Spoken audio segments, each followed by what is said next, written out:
let me chip in this. The researchers did not disclose the methodology, just like you said. The margin error and the number of people that participated, which are basic in this kind of poll. Whereas the number of the undecided are even way more. Could the poster have been swayed by the obedient noise echoing across the social media?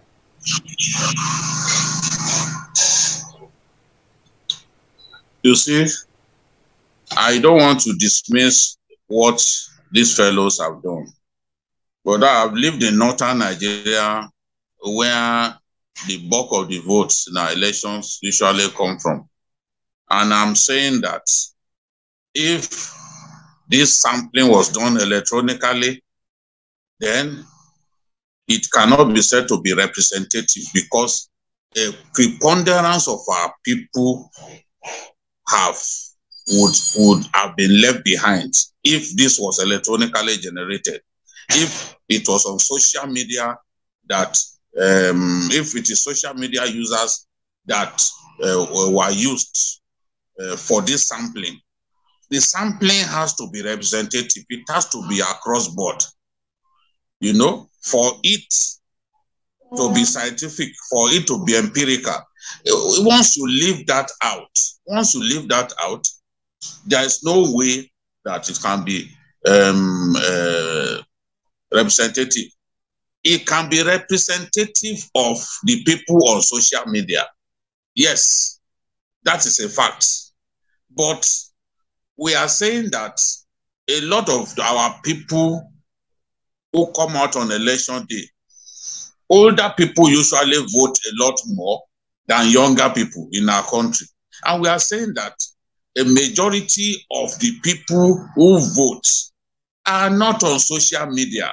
So this is a fact. Whatever it is that they've come up with, if it does not bear in mind, if the sampling does not bear in mind the people who are not on social media, the very poor people in our rural communities, then you cannot say that that sampling is representative. This is a very, very valid argument, and it's a simple one. It's a simple one, because we've not reached that point when we expect that nearly everybody, even in the US, they use landlines to be sure that this kind of sampling cannot be faked. They use landlines. They would rather not use cell phone lines, because anybody with a landline is deemed to be real. He has a house where he put his landline. So there are many ways by which you can make your sampling representative, you can make it scientific, you can make it cut across every strata of our population. But I don't think the NOI people have done that. And if they've done that, then they will need to provide evidence that this sampling will carry along our people in the rural areas, our people who are not on social media, our rural women and men in the hinterlands, in the remotest parts of our country.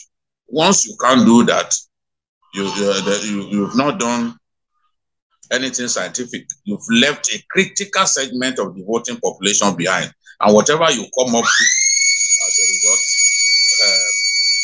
cannot be taken seriously.